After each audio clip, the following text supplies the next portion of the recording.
Quando estiver gravando, você diz. Pode começar. Pronto, boa noite a todas, paz do Senhor, né? Eu comecei perguntando quanto tempo eu tenho, quantas horas eu tenho, né? Porque tá aqui o livro todo marcado, tentei aqui resumir o máximo que dava, mas, assim, é tanta coisa que a gente acha interessante que a gente quer compartilhar, né? Mas aí, esse livro eu ganhei de presente, né, da OSE, no meu aniversário. Vou iniciar aqui só colocando um pouco sobre a autora, né, onde ela também é autora de vários livros que a gente até já estudou aí na igreja, né, e um que a gente está estudando, Mulheres Aconselhando Mulheres, Ídolo do Coração, Vencendo Medos e Ansiedades, né, e ela coloca, né, esse título e destaca a questão de romper, né, com a escravidão dos hábitos alimentares destrutivos. Então, esse livro, apesar de ter esse tema, né, ele não aborda, né, não é um livro que fala sobre dieta, né? Ele vai bem além disso, né? Ele tem como objetivo fazer, né, com que a comida ela não seja mais uma vilã, ou não seja algo que nos leve realmente a pecar contra Deus, né, em vários aspectos que a gente vai ver. Além do mais, né, ela nos ajuda a identificar nossos hábitos alimentares, né, que são considerados destrutivos para a nossa vida, tanto física como espiritual. Também nos ajuda a renunciar o seu desejo realmente por controle, né, por estar sempre no controle, e também a romper com ciclos viciosos em relação à alimentação, principalmente com os fundos emocional, né? Mas no terceira parte do livro que a gente vai ver, ele desenvolve um projeto, né? Uma parte bem prática para que a gente possa realmente conseguir vencer essas atitudes, né? Então, só coloquei aqui esse livreto também, que foi, acho que, né, eu cheguei a ler, também foi emprestado pela OSE, e a gente já teve um estudo, né, na igreja também até abordado por mim, com o aspecto bem parecido nesse contexto. Só que esse livro que a gente está apresentando hoje, que eu estou apresentando, ele tem um conceito mais prático, né? Você consegue vários passos, assim, bem práticos mesmo, para você exercer. Mas esse livro da Maria Cecília Alfano, que na verdade é um livreto pequeno, ele aborda o assunto nesse mesmo contexto.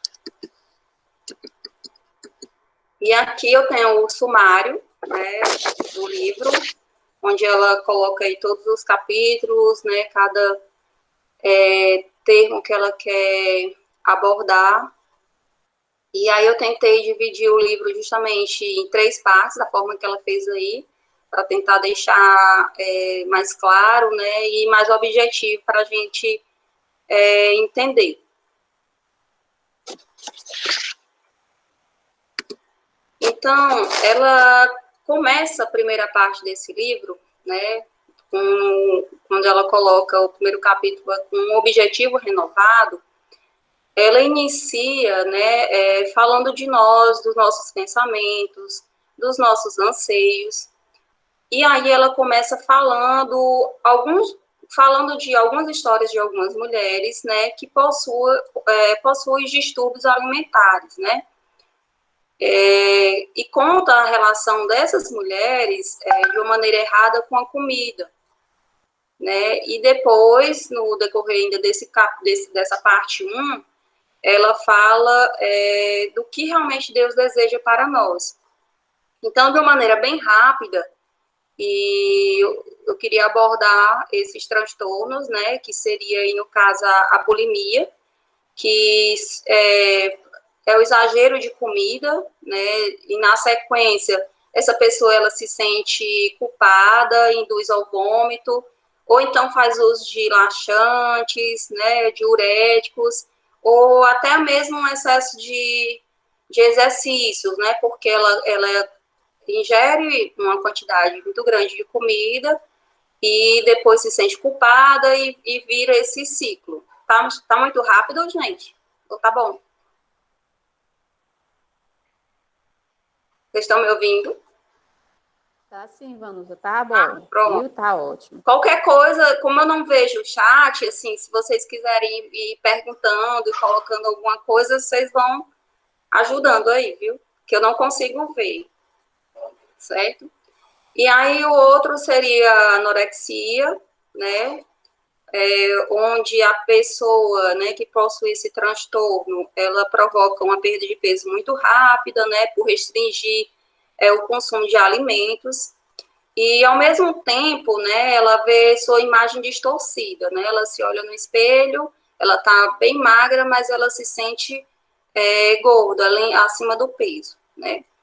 E complementando, assim, dentro da nutrição, os três transtornos, assim, a tríade que a gente chama de transtornos alimentares, a gente tem a compulsão alimentar, né, no qual essa realmente é uma questão, assim, exagerada de comida, né, elas chegam a ingerir 4.000 a 15.000 calorias por, assim, às vezes em minutos, numa refeição, que eu digo assim, em termos de calorias, porque geralmente nossa energia, né, calórica, a média que a gente faz são de 2.000 calorias, por exemplo. Claro que isso varia de pessoa para pessoa, né, de gênero do sexo, da idade em si, foi quando a gente faz esse cálculo, só para vocês entenderem. Mas uma média por exemplo, você compra um produto e na informação nutricional eles fazem uma média de 2.000 calorias. Então, a pessoa ela chega a inserir em minutos, em apenas refeições, até 15.000 calorias. Né? Realmente, assim, ela não consegue parar de comer, né? E a gravidade disso é porque ela vai gerar a obesidade e aí mais uma série de patologias, né, a saúde, certo?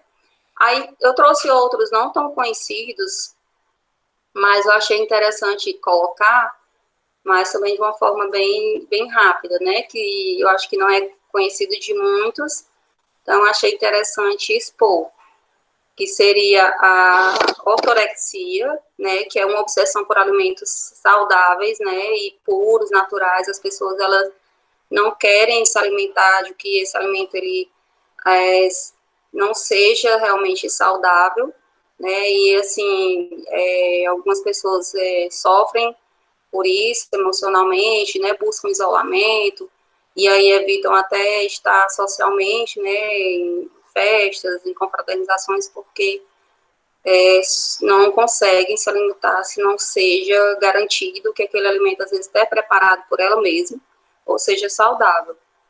Aí tem a vigorexia, né, que é a ideia de buscar um corpo perfeito, né, com músculos torneados e tal, aquela exagero realmente de fazer atividades físicas, enfim. E também, não tão conhecida, a diabulimia, né? É bem estranho, né, esse termo, porque é uma junção, né, da diabetes, a pessoa que possui diabetes com a bulimia, né? Os diabéticos, eles apresentam uma falha da ação da insulina, que é um hormônio que controla os níveis de açúcar no sangue, e por algum motivo nosso organismo acaba não reconhecendo isso, e isso é o que, né, leva os níveis de glicemia, os níveis de açúcar no sangue, e é diagnosticado como a diabetes, né?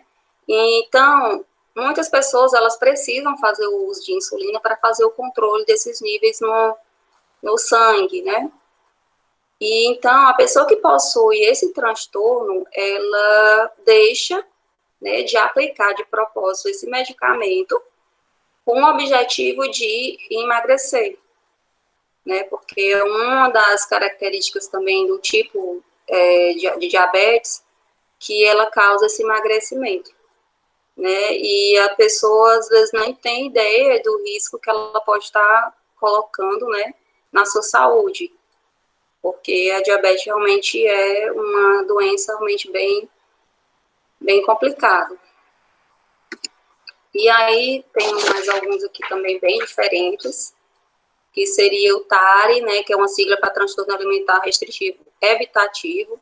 Geralmente é mais observado isso em criança, né, são como aqueles que recusam comer alguma coisa de algum grupo alimentar bem específico, né, às vezes por uma cor, por um odor, por uma textura, por temperatura e paladar, né, mas isso também é uma coisa que é sempre tem que ser realmente bem avaliado. Às vezes a gente realmente tem a questão de, às vezes, não gostar de algo, mas nesse caso é algo bem característico. E aí também a gente tem o transtorno da ruminação, que é um distúrbio alimentar caracterizado pela regurgitação do alimento, seria o retorno, você engole esse alimento volta para a boca, sem nenhum esforço, sem provocar vômito, sem nada, né, como os animais ruminantes, como a vaca, né, o boi. Então, também seria classificado aí como um transtorno alimentar. E um outro seria o drunquiorexia, né, que o drunk tem a ver com álcool, né, é quando a pessoa ela substitui a comida por bebidas, né, de uma maneira de buscar inibir o apetite, né, e assim emagrecer, né, e isso acaba depois tornando a pessoa uma dependente química, né, com também falta crônica de nutrientes, que é o álcool causa isso no organismo, e também podendo chegar a lesões, né, em alguns órgãos, como o fígado. E a gente tem o fatorexia, que essa fatorexia ela é um pouco contrária da anorexia, né? Aqui a pessoa, por exemplo, ela relata no livro que uma senhora, ela se viu no espelho, bem magra, bem de saúde, e quando foi ao médico, precisou, ela tinha engordado 30 quilos. E ela não percebia, ela não conseguia. Ela se via no espelho, magra, bem, de saúde, né? Então, é um pouco ao contrário da anorexia. E aí, um dos últimos conceitos agora é a pregorexia, que seria uma preocupação da gestante de uma maneira muito exagerada com o ganho de peso durante a gestação, né, no qual esse transtorno envolve todos os outros, né, para isso ela pode aplicar todos os outros, assim, pode ser bulimia, pode ser anorexia, né, ela pode estar tendo atitudes nesse aspecto, né, que isso também pode gerar grandes complicações, como alguns abortos espontâneos, né, alguma dificuldade também para o desenvolvimento do bebê, certo? Vocês têm alguma pergunta com relação a isso? Posso passar? Posso continuar? Pode passar, Vanusa. Pode continuar. Pode continuar. Pronto. Então, ainda nessa primeira parte, né, ela coloca que alimentar o coração, o nosso coração é uma prioridade. Né, então ela começa, depois de ela citar todos os transtornos, né, e as histórias dessas mulheres, ela nos vem falando, né, da esperança que devemos ter em Cristo, né, em Deus, né, que podemos ter esperança em vencer esses obstáculos e dificuldades, né, no Senhor, através de sua palavra. E aí ela destaca alguns atributos, né, de Deus e nos mostra que ele é o agente dessa transformação em nossas vidas, né? E que quando nós começamos essa mudança interna, né, isto irá refletir no nosso exterior. Aí eu quero citar, né, vou citar aqui alguns dos atributos que ela fala, certo? Então, a gente vai sair o eterno. Ela coloca, Deus não tem começo nem fim, e em sua existência não pode existir sucessão de pensamentos, sentimento ou propósito. Também não há como aumentar o seu conhecimento, nem alterar os seus propósitos. No Salmo 33:11 diz, mas os planos do Senhor permanecem para sempre, os propósitos do seu coração por todas as gerações. O Salmo 92 nos diz, antes de nascerem os montes e de criares a terra e o mundo da eternidade, a eternidade, tu és Deus. Você pode descansar no fato de que Deus preenche todas as épocas. Não houve um tempo que não houvesse Deus. Não haverá um só dia em que precisamos lamentar a sua morte. Ele é o Deus vivo. Este é um conceito difícil para compreendermos porque conhecemos apenas esta vida passageira, que tem começo e fim. Tente recordar que para Deus não há começo nem fim. Ela nos enche de esperança. E aí tem o imenso. Deus enche o espaço. Ele está simultaneamente presente em todos os momentos e em todos os pontos de espaço. Poderá alguém esconder-se sem que eu o veja? Pergunta o Senhor. Não sou eu aquele que enche os teus olhos e a terra? Pergunta o Senhor. Em Reis 8:27, somos indagados, mas será possível que Deus habite na terra? Os céus, mesmo os mais altos céus, não pode conter-te. Você pode descansar em Deus, porque nunca encontrará um lugar fora do alcance do seu poder e da sua esperança. Perfeito em santidade. Santidade é, por um lado, a liberdade total do mal moral e por outro, absoluta perfeição moral. Em nosso Deus não existem motivos ímpios, nem esquemas egoístas ou ações injustas.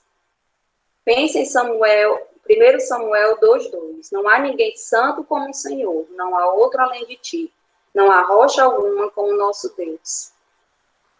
Êxodo 15:11 pergunta, quem entre os deuses é semelhante a ti, Senhor?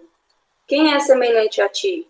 Majestoso em santidade, terrível em feitos gloriosos, autor de maravilhas. Deus não é santo apenas porque se submeteu a alguma lei ou padrão de excelência moral exterior a ele, mesmo, mas ao invés disso, toda lei ou perfeição moral tem sua eterna e imutável base em sua própria natureza.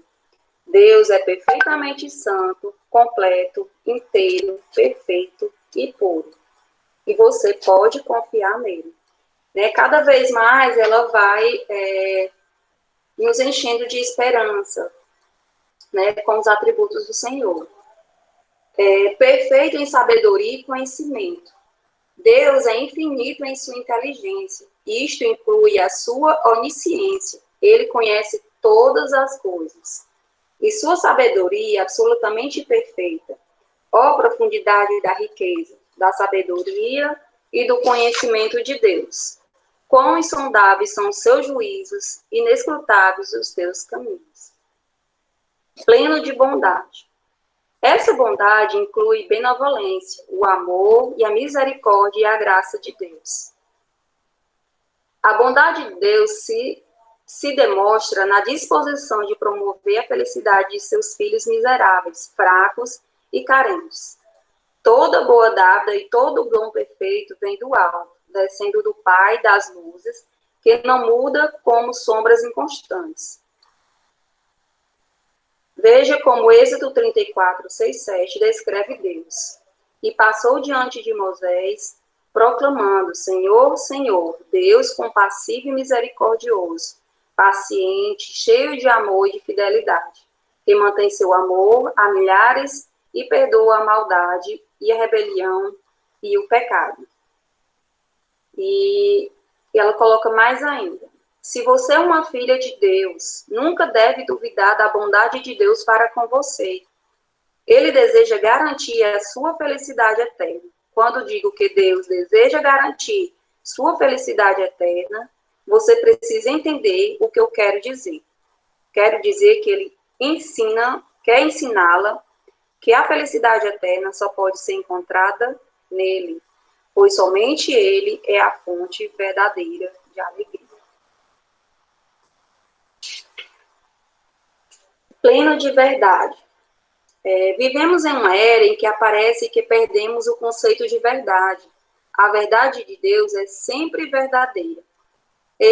Ela não é somente hoje para mim ou para certas pessoas. Algumas pessoas dizem, bem, se você encontrou sua própria verdade, excelente.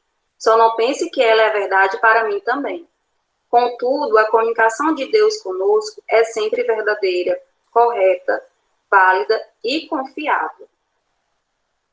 Né? Então, assim, ela nos traz, né, a gente sabe que os atributos de Deus são muito, muito mais além desses que ela citou, né? Mas como nos enche de esperança, né? As palavras dela, né? Em nos lembrar, né? Desses atributos do Senhor, né? Para nossas vidas, né? Então, assim, a gente tem que estar sempre buscando, não só nesse contexto, né, que a gente está fazendo hoje, alimentar, né, sobre alimentação, mas em todos os aspectos, né, que o Senhor, ele está ali sempre disposto, né, sempre presente em nossas vidas, né, tanto que a gente o busque, né, e, né, quantos são significativos para a gente, né, a gente reforçar, né, os nossos pensamentos, né, e a esperança no Senhor, nos recordando, né, desses atributos dele. E aí, em seguida, a gente vai para a parte 2, né? Ela finaliza a parte 1 com esses atributos de Deus, nos dando esperança, né? Que podemos vencer, né, qualquer obstáculo, dificuldade, principalmente também nesse contexto que ela vem abordando, quando temos esperança e caminhamos junto com o Senhor, né? E nessa parte 2, ela inicia compreendendo quem é você, né? Nós fomos feitas com o cuidado de um Deus muito amoroso, né? Então, ela inicia falando do modo como que o mundo hoje, né, ela apresenta, né, fala e apresenta sobre como nós devemos pensar, né, sobre nossa própria aparência, né, os modismos que a gente tem visto cada vez mais, né, e também ela é ainda muito incisiva em nos mostrar que a nossa aparência exterior, né, nesse primeiro ponto dessa parte 2, é um mero detalhe, né, é um mero detalhe quando realmente comparamos ao nosso caráter, né, que é muito mais importante para Deus, como diz lá em 1 Pedro, né, 3, e versículo 3 e 4, né, que a beleza de vocês não deve estar nos efeitos exteriores, como cabelos trançados e joias de ouro, ou roupas finas, pelo contrário, esteja no seu interior, que não perece, beleza demonstrada no espírito dócil e tranquilo, o que é de grande valia para Deus, né, é um versículo bem conhecido para a gente, assim, agradeço, né, muito ao Senhor ao estar estudando esse livro e cada versículo estudado, às vezes, destacado, né, eu recordava o quanto a gente, às vezes, já tinha estudado, o quanto aquilo já tinha sido apresentado para a gente, né, me refiro às mulheres, né, da Igreja Resgate, assim. Então, tudo que eu tenho colocado, de um certo modo, eu acho que a gente já sempre viu ao longo desses anos na igreja, assim, sempre tem um ponto que foi ensinado, que foi colocado para a gente, né, mas a gente sempre tem que estar realmente recordando, né, e tem sempre o que aprender mais. Então, apesar dela colocar, né, que nossa aparência, como também diz lá em 1 Pedro, não deve ser importante, né, que nosso caráter, nosso interior vale muito mais, que Deus realmente também prioriza essa beleza interior, né, Deus prioriza as coisas eternas, como eu coloquei aí, mas como também nós já estudamos na igreja, né, já foi abordados alguns assuntos bem parecidos, a própria autora, ela não está querendo dizer que nós não podemos mais realmente nos arrumar, que não podemos nos maquiar, né, arrumar um cabelo, pintar um cabelo, né, ela não está querendo dizer isso, né. Tem um trecho também bem interessante que eu quero compartilhar também com vocês.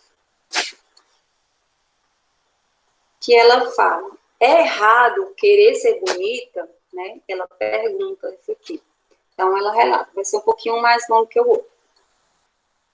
Judite crescia mais e mais em sua compreensão de Cristo e na santificação.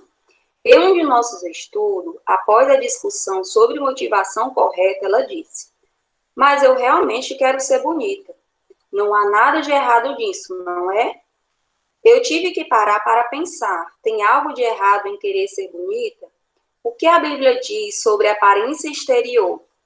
Imediatamente recordei, Provérbios 31:30, né, que eu citei aí. Enganosa é a beleza e vã a formosura, mas a mulher que teme ao Senhor, essa sim será louvada. O que o Senhor deseja é ensinar as mulheres, né, o que ele deseja nos ensinar nesse texto, né? Primeiro, ele diz que a graça ou beleza são mera aparência, apenas verniz externo. Como o verniz que você usa para pintar uma peça de madeira, o charme terreno não contempla o coração, ele apenas se preocupa com as aparências. Como eu estou? Eu me pego imaginando, estou me escondendo o suficiente para que as pessoas pensem que sou bonita, chique, sofisticada e despreocupada com a opinião delas? Segundo, Provérbios 31:30 ensina que a beleza é vã, fútil e é fugaz. Por quantos anos uma mulher consegue permanecer bela? 30 ou talvez 40? Mesmo uma mulher tão linda como Elizabeth Taylor deve, ao final, ceder ao tempo. Ela cita, a debutante da National Baltimore envelheceu, nem mesmo todos os cosméticos e cirurgias que há no mundo conseguem interromper a marcha do tempo. Nossa beleza, tal como ela é, será sempre prejudicada pela idade ou pela doença. Ela findará. 1 Pedro 3, 1 Pedro 3, do 3 ao 4. A beleza de vocês não deve estar nos enfeites exteriores, como os cabelos trançados, como o versículo que eu tinha citado, né? A beleza de vocês não deve estar nos enfeites exteriores, como os cabelos trançados e joias de ouro, roupas finas. Pelo contrário, esteja no seu interior, que não parece beleza demonstrada no espírito dócil e tranquilo, o que é grande valor para Deus.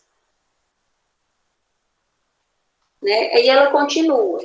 Por favor, não me compreenda mal. Não estou dizendo que a mulher deve ser completamente alienada quanto ao modo como se apresenta. Tampouco estou afirmando que é mais ou menos espiritual usar maquiagem ou tentar manter-se em forma fazendo exercícios, comprando roupas, se você puder pagar, ou aprendendo novas maneiras de pentear o cabelo. Não fui chamada para julgar a espiritualidade de ninguém a partir de sua aparência exterior. Nossa cultura valoriza grandemente a aparência e, embora não devemos adorar nossa própria imagem no espelho, não creio ser pecaminoso querer se apresentar bem por si, né? Só se apresentar bem. Ela não faz instigar, né, realmente o motivo que nos leva a querer se apresentar bem, né, o que tem o desejo em nosso coração para isso, né.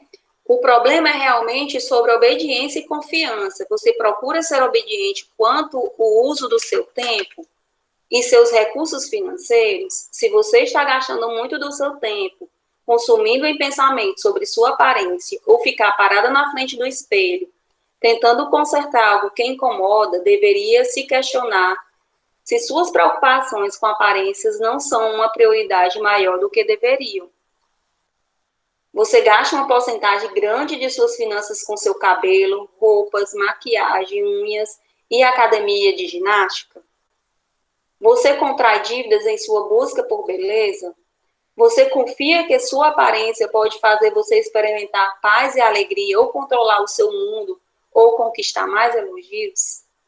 Né? Então, aqui são algumas questões que ela levanta para a gente, que a gente deveria perguntar para si mesmas, né?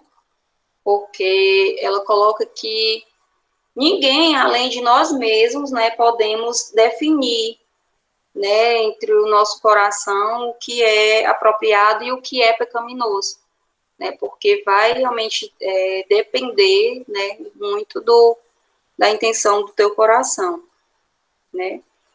E aí, se nós estarmos, né, centrados, né, em amar Cristo e também deseja, né, usar a maquiagem, tal cabelo, se vestir bem, de um modo, né, ela até coloca de um modo deslumbrante, né, ela coloca, vai em frente, né, mas se isso é motivo para que você seja observada, seja desejada, seja para chamar a atenção de alguém, né, a motivação está errada, né?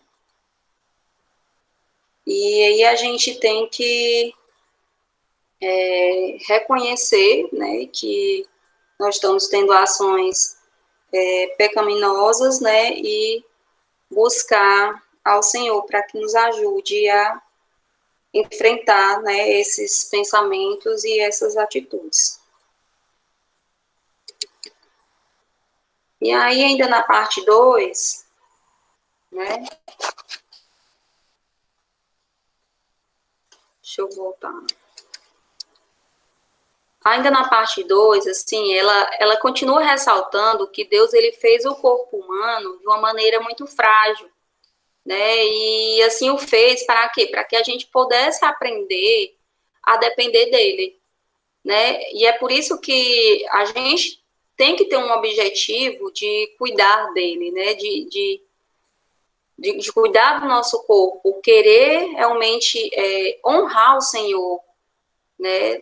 Por ele ter nos permitido, por ele ter nos dado a vida, né? E lembrando que nosso corpo, né, ele é morada e templo do Espírito Santo. Então, nós temos sempre que buscar comer de modo adequado para que a gente possa demonstrar a Deus a nossa gratidão, né, por suas obras tão maravilhosas na nossa vida, né? E devemos cuidar do nosso corpo porque queremos justamente mostrar essa gratidão ao Senhor, né? Que nossa vida ela deve ser protegida, pois ela procedeu dele, né? Procedeu de Deus. Então, precisamos, além de cuidar do nosso corpo, né, desenvolver um coração que seja pleno de gratidão, né? Tanto pelos pontos fortes que nós temos, né, como também pelas nossas fraquezas que achamos que temos, né? Num contexto físico, como também num contexto espiritual. Então, deste modo, ela consegue nos mostrar, né, a nossa pecaminosidade, né, em querer que tudo em nós seja perfeito, né, e nos mostra para quem realmente nós devemos olhar e buscar a todo momento, né. E aí, né, ela faz, por que fazemos o que fazemos, né? Seu estilo de vida é moldado por aquilo que você adora em seu coração e que se torna um ídolo em sua vida, tornando o lugar de Deus verdadeiro. Também é outro aspecto muito conhecido para a gente, né? O ídolo do coração. Porque né, no meio dessa parte 2, ela começa a colocar, né, como ela diz, nomes aos nossos pecados. Né? Porque a gente viu... eu citei alguns transtornos alimentares, mas nem cientificamente ou espiritualmente, assim, nós podemos simplesmente dizer que é uma doença, né? Tem alguns aspectos físicos ou que vai gerar, mas geralmente esses transtornos, eles vêm de um lado emocional que não está realmente equilibrado, né? E aí ela começa a mudar a nossa perspectiva sobre a comida, né? Nos apresentando quando nossas atitudes em relação a essa alimentação, ela é pecaminosa. E nos mostra que o problema não está com a comida em si, né? Não é eu comer um pedaço de bolo, eu comer um pedaço de pizza, né? Mas o que fazemos com ela e o que ela reflete em nossos corações nessa parte, né? Com relação a isso. Então, como eu falei, ela relata de uma forma bem significativa que nós vamos começar a chamar os nossos pecados pelo nome e não colocar apelidos fofinhos neles, né? Para podermos cuidar deles. Eu achei isso bem confrontador, né? Mas bem essencial, assim, bem chocante para que a gente possa abrir nossos olhos em relação às nossas atitudes, né? Nesse contexto também. E a gente ter uma real noção, né, dos nossos hábitos, né, alimentares. E se esses estão nos levando para um caminho errado, né, um caminho que não agrada a Deus e que estejamos pecando contra Ele, né? Quando eu falo, assim, meninas, quando eu falo também para nós, apesar de eu ser da área de nutrição, né, mas eu também tenho, às vezes, meus momentos também de desequilíbrios, né? Hoje mesmo, para antes da reunião, eu não conseguia comer, porque estava bem ansiosa, né, um pouco nervosa e tudo, então, quando eu estou assim, trava, né, um pouco a comida, então, eu deixo, né, eu pensando nesse contexto, porque a emoção acaba, né, tomando de conta um pouco nesse aspecto, né, que não é uma atitude, a gente vai ver um pouquinho mais na frente, que é realmente também agradável ao Senhor, certo? Alguém quer colocar alguma coisa? Eu fico só olhando aqui para o slide. Alguém quer perguntar, colocar alguma coisa? Eu posso continuar? Pode continuar, Vanessa. As perguntas é no final. Fique tranquila, Pronto. tá muito bom. E aí, ainda, né, nessa parte 2, desses capítulos aí da parte 2, ela coloca, né, assumindo a responsabilidade, né, porque ela citou todos os transtornos, né, colocou nossas esperanças no Senhor, mas aqui ela começa a nos dar, né, nomes, como ela colocou, dos nossos pecados, né, ela cita teorias de motivação e alguns ídolos do coração que nós possamos, que pode estar nos levando a ter aquele tipo de atitude, de ação ou aquele transtorno, né. É tanto que nesse aspecto transtorno alimentar, dentro da nutrição, é muito trabalhado uma questão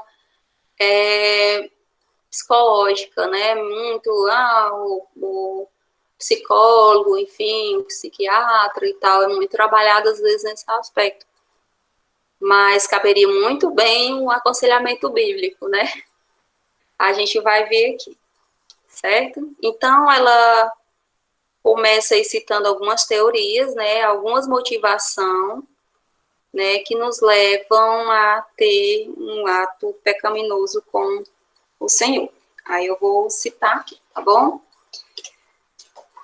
aquelas velhas desculpas, né, assim, que não justifica os nossos pecados, né, às vezes a gente, eu fiz assim porque fulano fez isso comigo, eu agi daquela maneira porque, como a gente vê hoje muito na mídia, né, fulano que matou cicrano porque quando foi criança ele foi maltratado, enfim, né, buscando justificativas por pecado, né? Então, minha mãe me obrigou a fazer isso, né? Ela coloca aqui. Muitas pessoas acreditam que somos destinados a agir de certa maneira por causa de nossas experiências de infância. Isso significa que tudo o que fazemos hoje, de algum modo, tem raízes subconscientes em algo que nos aconteceu quando éramos ainda crianças. Esta é a explicação mais comum de motivação em nosso tempo. Tenho certeza de que você já ouviu algum jornalista fazer afirmação do tipo: fulano de tal declara que não é responsável pelo assassinato de sua esposa porque ele cresceu em um lar disfuncional. Embora muitos em nossa sociedade estejam cansados desse tipo de explicação sobre o comportamento de alguém, ela ainda exerce uma enorme influência em nossa forma de pensar, né? Meu computador tem um vírus. Outros creem que o homem é uma simples máquina e as informações que alimentam o sistema sempre resultarão em certo tipo de comportamento correspondente. Se eu mudar o que entra, posso garantir a mudança do que sai. Pessoas acreditam nesse tipo de motivação ou comportamentalismo, dizem que se um pai criar seu filho de certa maneira, ele está particularmente garantido que o filho não deixará o caminho esperado. Essa é a teoria da cenoura e da vara. O burrinho sempre puxará a carroça, se a cenoura, a recompensa, né, lá na frente, for boa o suficiente, o esforço, ou se a vara, que é a punição, for duro o suficiente para o reforço negativo. Ajude-me, doutor, acho que estou doente. Muitas vezes, comportamentos habituais, tais como bulimia e anorexia, são tratados como doenças. Sem aprofundar muito na discussão sobre o modelo médico de olhar as coisas, é importante compreender que bulimia, anorexia, obesidade certamente apresentam resultados psicológicos. A questão que queremos considerar aqui, contudo, é a motivação. A mulher que pratica esses comportamentos tem uma doença que a impele a comer destas maneiras prejudiciais? Ela deve procurar por algum medicamento ou injeção que a cure, ou simplesmente aprender a fazer escolhas diferentes? Aqueles que acreditam que as disfunções alimentares são doenças, dizem que fazemos essas coisas por causa de nossa predisposição genética, alergias alimentares ou certas reações químicas do cérebro. Deixa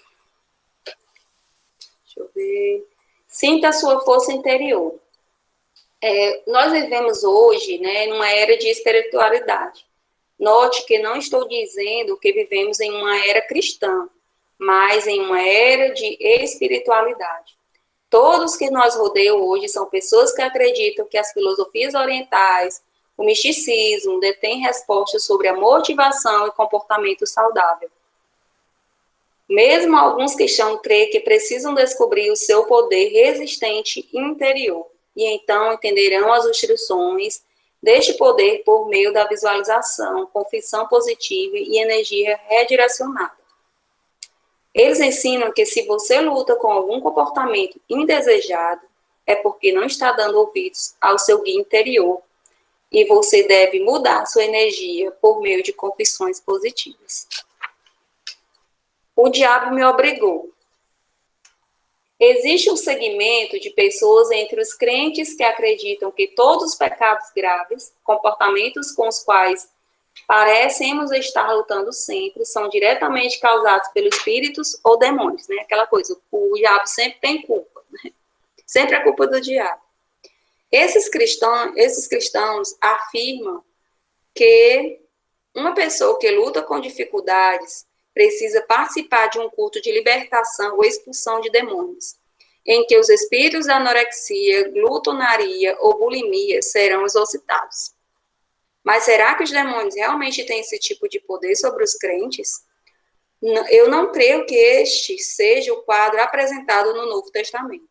Nós nunca encontramos qualquer conexão entre certos tipos de pecado na vida de alguém e a atividade demoníaca correspondente. Nem os demônios responsáveis por causar estes mesmos tipos de pecado.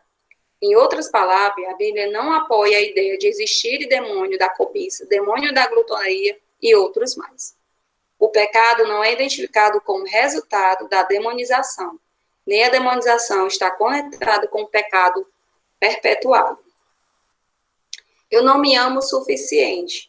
O que você notou em todas essas explicações? Embora elas sejam diferentes em seus princípios subjacentes, cada uma delas atribui a responsabilidade pelo comportamento indesejado a alguma força exterior. Quer dizer, nunca é da própria pessoa, né? Sempre vem de algo externo, de algo que a pessoa sofreu, enfim.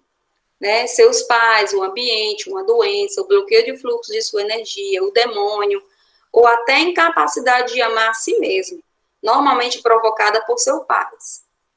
Né? Muitas pessoas dizem, eu não me amo porque meus pais não me amaram, não tinham carinho comigo, né? Eu uso muito, às vezes, esse contexto.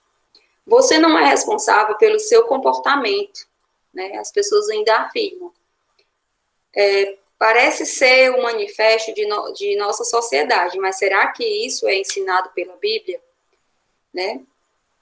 Podemos perceber que cada uma dessas explanações ignora a verdade, que um dia estaremos diante de Deus para prestarmos contas de nossas ações. Assim, cada um de nós prestará contas de si mesmo a Deus. Não importa quem somos, em qual contexto viemos, todos nós estaremos diante de Deus. Ainda que possamos descansar na maravilhosa realidade de que servimos um Rei misericordioso, o qual nos ama com amor eterno, não podemos desconsiderar sua santidade e justiça, ignorando nosso pecado ou justificando o comportamento ímpio, dizendo não ser nossa culpa. Não, o mesmo Deus que nos perdoou por meio de cada obra de seu Filho na cruz é quem nos chama a confiar nele e obedecê-lo por sua graça.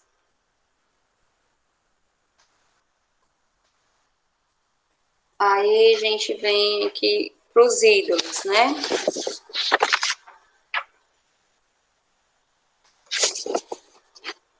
Então, né, ela coloca, né, a gente consegue observar as teorias de motivações que são buscas, né, de desculpas para os nossos pecados, né, algumas motivações que nos fazem, às vezes, de uma certa forma pecaminosa, querer acreditar que nós não temos culpa, né, de nossos pecados em relação em nossas ações.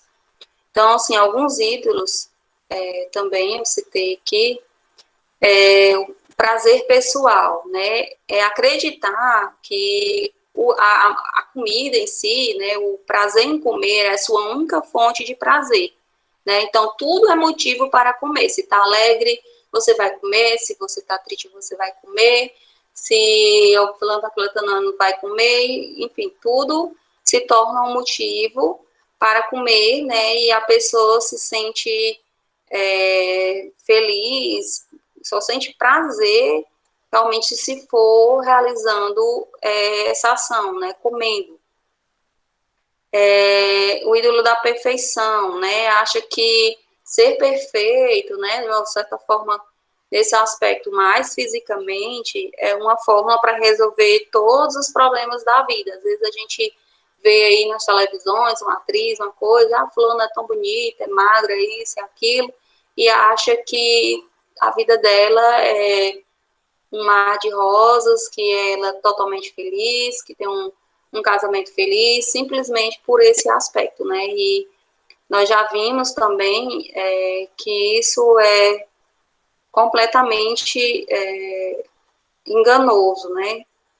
Eu acho que dentro até do livro que a gente viu, né, que a mentira que, não estou lembrando o título, né?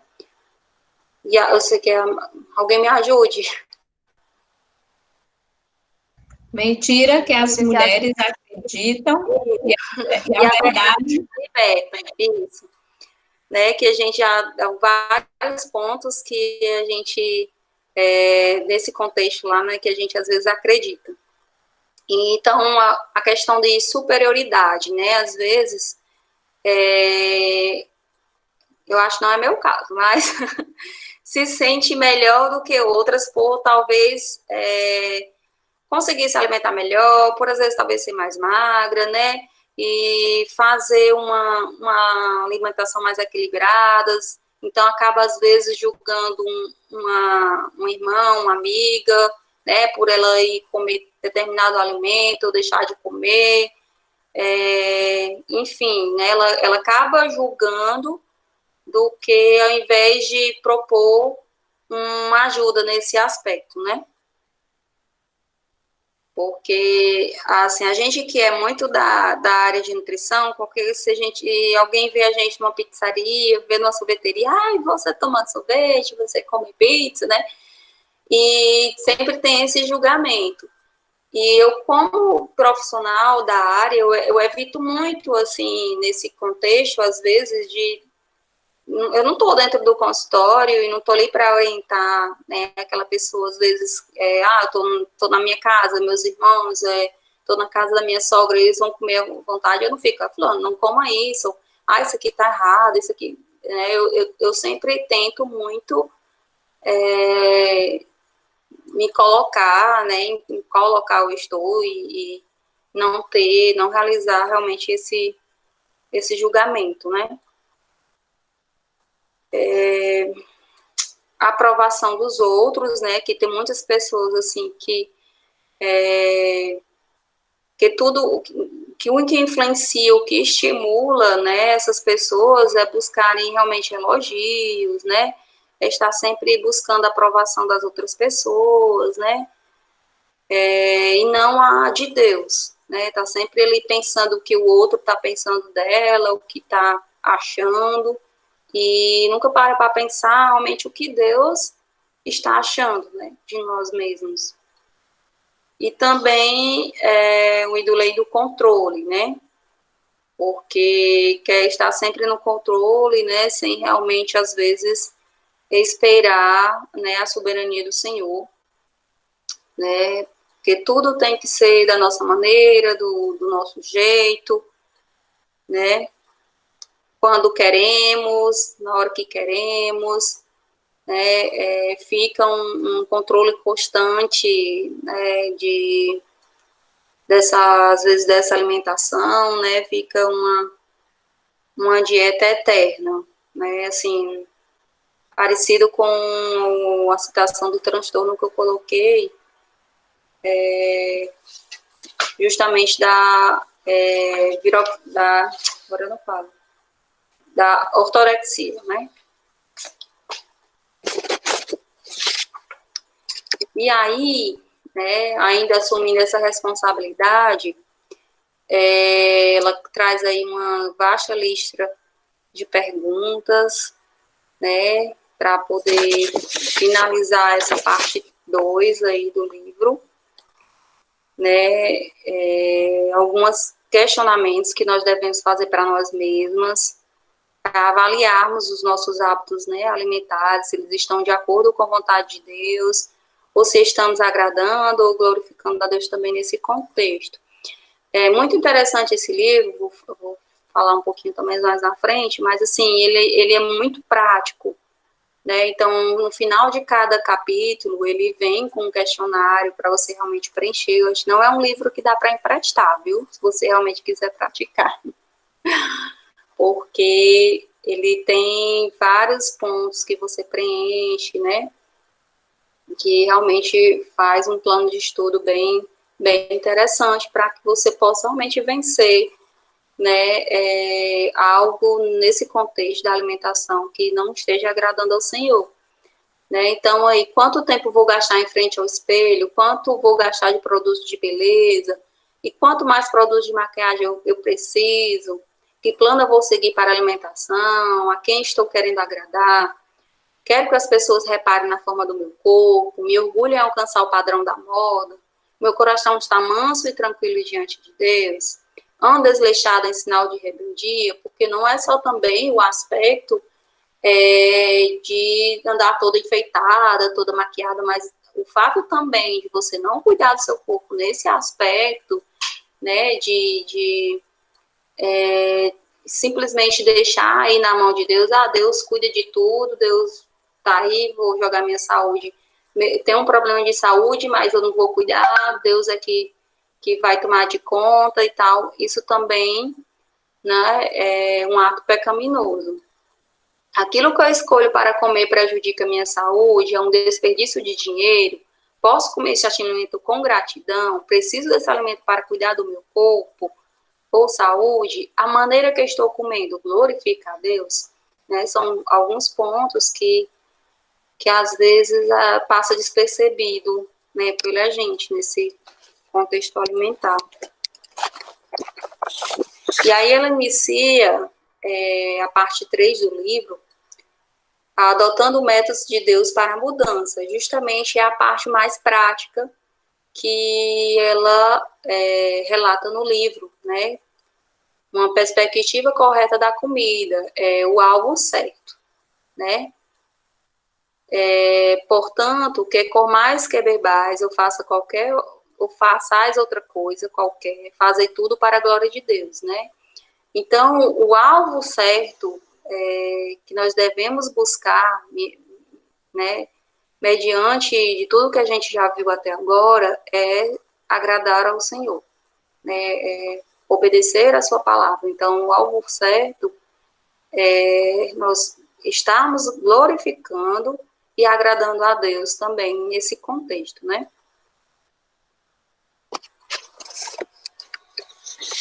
E aí, de uma forma bem prática, assim, ela coloca um acróstico, né, dessa alimentação disciplinada. É bem prático mesmo essa terceira parte do livro, tanto que ela até fala, eu até depois vou olhar se ela tem alguma coisa de nutrição, que ela tem uma maneira lá, até ela bota para calcular lá as calorias, explica como é feito isso, para a questão de perda de peso, para ganho de peso e tudo.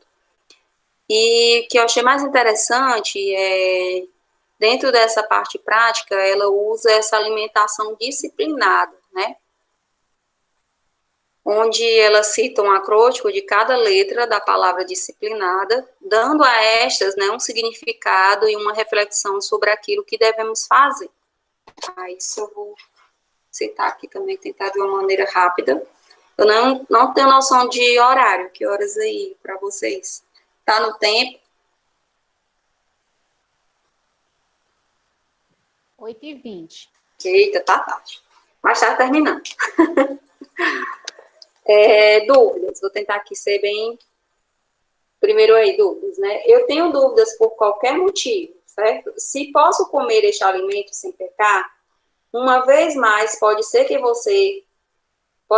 para você comer um brownie não seja pecaminoso só por si. Eu estou com vontade de comer um bolo, um brownie, e só por isso não vai ser pecado.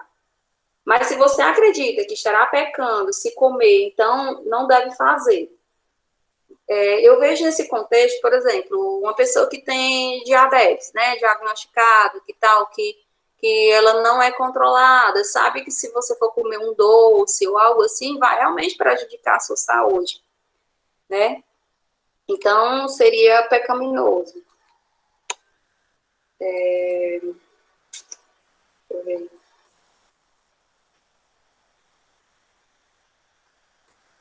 A idolatria, vou tentar resumir aqui. Ingerir este alimento revela que aspecto da idolatria do meu coração? Prazer, poder.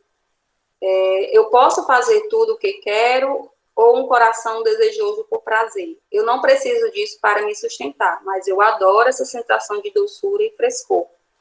É importante perguntar se ao comer, se está comendo porque tem fome e precisa de nutrição, ou se está fazendo por razões que, em última análise, são idólatras. Temos falado muito sobre ídolos, mas permita-se recordá-la que um ídolo é qualquer coisa inerentemente boa ou má que desvia a sua atenção de Deus. Sentimentos. A vontade de ingerir este alimento procede de algum outro sentimento pecaminoso?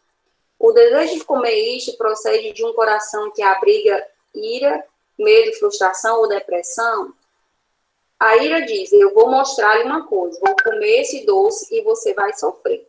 O medo diz, pode ser que nunca mais terei outra oportunidade de comer isso outra vez.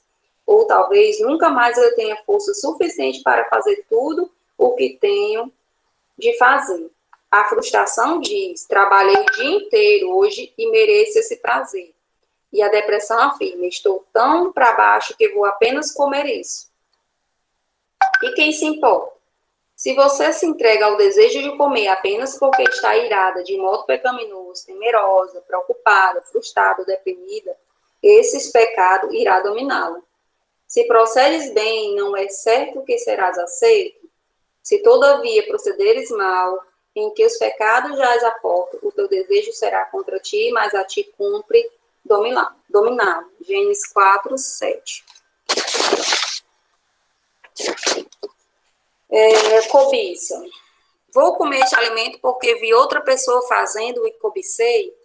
É exatamente neste lugar onde os comerciais da TV entram, especialmente os fast foods. Leva muita gente a pecar, né?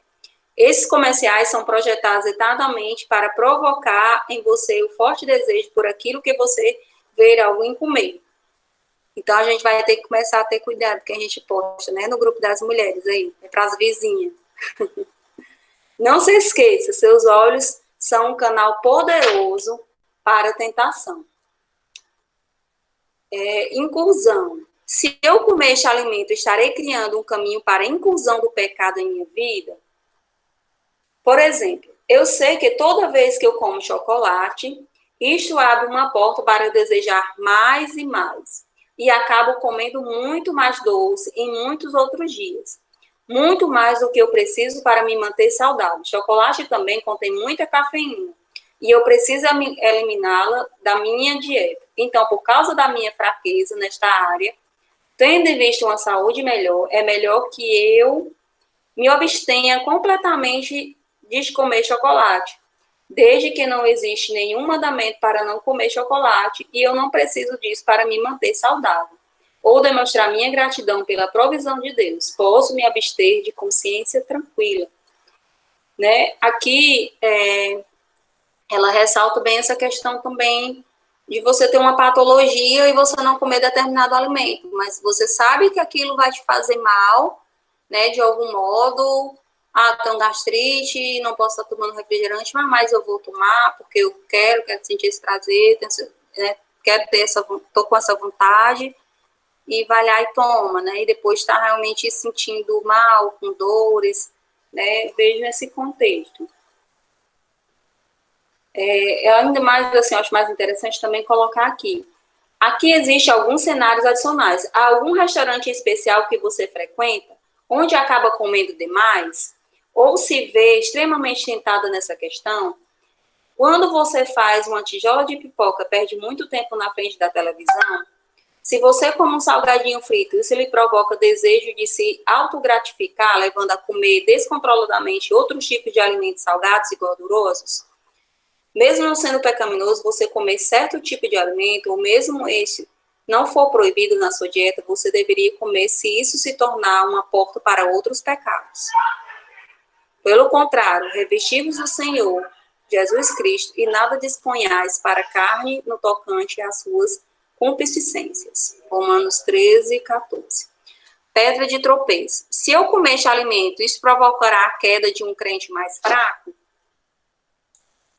Por exemplo, né, se eu sei que minha amiga tem compulsão por comer, e se eu der a ela uma barra de chocolate, ou se eu comê-la na frente dela pode comprometer as suas crenças, então eu não deveria fazer. O louvor. Posso comer este alimento com ação de graças e gratidão? Posso verdadeiramente comer isso grato, com coração grato enquanto eu como? Tem uma atitude que afronta a Deus, esse tipo? Estou comendo isso ainda que eu saiba que é errado? Não quero saber do Senhor e dos seus mandamentos. O Senhor não me dá o que eu quero, então vou comer ou passar fome. Se você não é capaz de agradecer a Deus com sinceridade no que se refere à comida, então não deveria comer. Ilustração. Eu sou um exemplo de bons hábitos alimentares para os outros? Que tipo de comportamento eu estou ensinando aos membros da minha família e aos meus companheiros? Eu lhes digo que sirvam a Deus de todo o coração e então demonstro que, ao invés disso, eu sirvo a comida. As pessoas observam e, embora seja errado querer impressioná-los para que pensem que você é maior, não é errado ser cuidadosa em manter um estilo de vida piedoso em favor de nossos testemunhos aos outros. Não. Sou capaz de dizer não à comida, mesmo quando poderia comê-la sem pecar? Essa é uma situação apropriada para se praticar o jejum, que lá no final do livro também ela fala um pouco sobre isso. Preciso constantemente recordar-me de que satisfazer cada um dos caprichos do meu corpo é servir a mim mesmo. E mesmo que eu já tenha liberdade em Cristo e já desfrute dela, devo manter meus desejos do corpo em submissão ao meu desejo de agradar a Deus. Aprisionar. Por exemplo, a cafeína tem um poderoso efeito escravizador e você pode se questionar se é correto para você se colocar novamente sobre essa escravidão. O que aconteceria ao seu testemunho cristão se você não tomar a sua dose pela manhã? Você ainda se sentirá cheia de gratidão e louvor? Existem outras coisas que podem nos escravizar, tais como sempre comer rosquinhas todo dia de manhã, ou pipoca à noite. De fato, quase todas as coisas podem nos escravizar. Quando pensamos que precisamos ter isso ou aquilo todos os dias, é um bom momento para praticar a abstinência até que você tenha dominado esse desejo.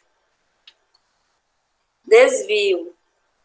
Preparar ou comer este alimento me desviará de fazer algo mais útil ou proveitoso? Por exemplo, ao invés de você gastar um tempo excessivo cozinhando uma refeição elaborada ou me frustrar se os outros não ficam impressionados com a grande cozinheira que eu sou, eu poderia servir melhor o Senhor e os meus convidados.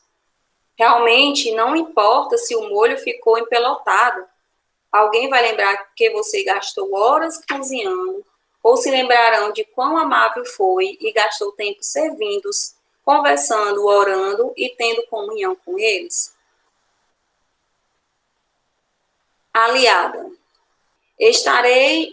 Se comer este alimento, estarei prejudicando minha saúde de algum modo? Por exemplo, comer costelas de vitela quando eu tenho colesterol alto, ingerir muito açúcar se tenho problema de açúcar no sangue, comer comida altamente calórica ou com índice muito baixo de calorias se estiver obesa, ou me obrigar a passar fome, abusar de laxantes ou me exercitar em excesso, todas essas práticas reduzirão minhas forças no serviço do Senhor e diminuirão a qualidade da minha vida. Deus é quem mantém a duração da sua vida em suas mãos, mas você não pode apenas se tornar presunçosa diante dele e dizer, tudo bem, Deus cuidará de mim.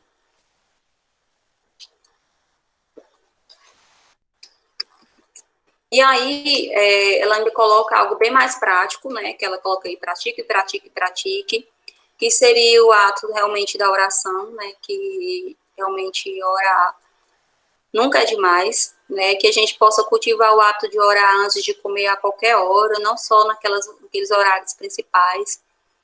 que a gente for realmente algo voltado para a saúde, né, que a gente possa realmente procurar um profissional para que a gente possa, diante do seu contexto, né, diante da sua necessidade, seja relatada uma dieta equilibrada, né, para que possa realmente comer de um modo planejado, consciente, disciplinado.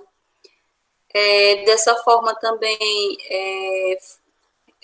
ter uma organização, né, com os horários das suas refeições, né, fazer com que isso seja um momento agradável, não só para você, mas para as pessoas, né, da sua família, as pessoas com que você vai dividir essas refeições, né, que você não esteja pulando as refeições, a não ser que realmente seja algo que seja para buscar uma intimidade maior com o Senhor, como no caso do jejum, né, que seja realmente importante a realização de atividades físicas, uma caminhada. Eu sei que nesse contexto, né, que nós estamos vivendo da pandemia, acabou, de uma certa forma, bagunçando muito nossas rotinas, né, mas isso também não pode ser desculpa, né, para a gente continuar mantendo alguns hábitos, né, que não agrada a Deus, assim, porque a gente viu, né, no início, assim, que a gente não importava muita comida e a gente acaba ficando um pouco mais ociosa em casa e acaba realmente, talvez, comendo mais, né, elaborando mais algumas outras coisas, mas que a gente, como a gente viu, a gente não pode usar isso como desculpa, né, para os nossos pecados, né. E aí, no caso, também uma prevenção, né, porque se você possui diabetes, então você não vá ao supermercado e compre um monte de doces e leve para casa, porque você tem que realmente fugir, né, tem que cortar realmente, me fugiu a palavra, mas o mal pela raiz, né, então se você não vai ter em casa, aquilo vai ficar mais distante de você, levar você a pecar, levar você a buscar, né, aquilo, então se você está com os níveis de colesterol elevados, né, triglicerídeos, então, evite realmente comprar salgadinhos, fazer frituras, né, e de comprar, de levar isso para casa, mais para perto de você, né. De uma certa forma, prevenindo, né, de que você possa vir a cair, né. E aí são, né, algumas disciplinas alimentares que ela cita, né, e nos encoraja a nos organizar, né, nossas vidas, porque também não é algo de imediato, né, às vezes dentro da prática do consultório, né, você vem com uma pessoa que levou, sei lá, anos para ganhar aquela quantidade de peso, né, ou chegar naquela condição de saúde, e em menos de um mês ela quer tudo recuperado, né, e às vezes as coisas não acontecem dessa forma, assim também como nossas transformações com o Senhor, né, e aí ela traz, né, essas disciplinas alimentares também com relação aos nossos pensamentos, né, como cita Paulo lá em Filipenses 4:8, né, porque tudo inicia aí, né, na nossa cabeça, né. E quando a gente aplica esse contexto, né, de lá de Filipenses, né, dos nossos pensamentos, nesse contexto também alimentar, ele é maravilhoso, né, porque o que pensamos, ele não deve afetar, né, o que comemos, e o que comemos também não deve afetar o que nós pensamos, né, e se a gente for avaliar, isso é muito real, né, e muito comum em nossas vidas, né. E aí, só para finalizar, vou citar aqui, realmente, como eu falei no livro, ela traz vários apêndices, assim, atrás, ela até traz como fosse um modelo de um cardápio, assim, bem prático, para você ter de como deveria. Nesse cardápio também inclui as vitórias, né, os passos que você deu diante desse contexto, para você preencher a questão de hidratação, de água, se você caiu nesse meio caminho, se teve ira e comeu, né, e se tá o quê, enfim, são coisas bem práticas mesmo, né, que ela vem trazendo, e que eu achei também bem interessante, mas assim, no final, a última coisa que ela traz, ela faz a pergunta: como você pode saber se é cristã? Mas aí vocês vão ter que comprar o livro para ler, porque, como eu disse, eu acho que não é um livro que dá para ler, porque vocês precisam realmente preencher e colocar em prática, certo? Então, finalizando, né, nosso alvo ele deve sempre se alinhar com o Senhor, né?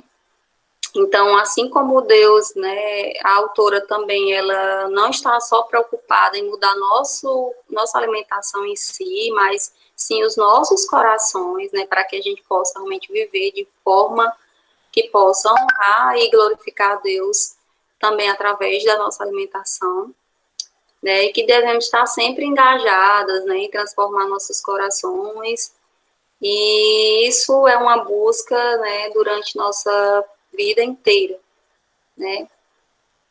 Então, sempre relembrando, né, que com mais que bebais, fazer tudo para a glória de Deus. Amém?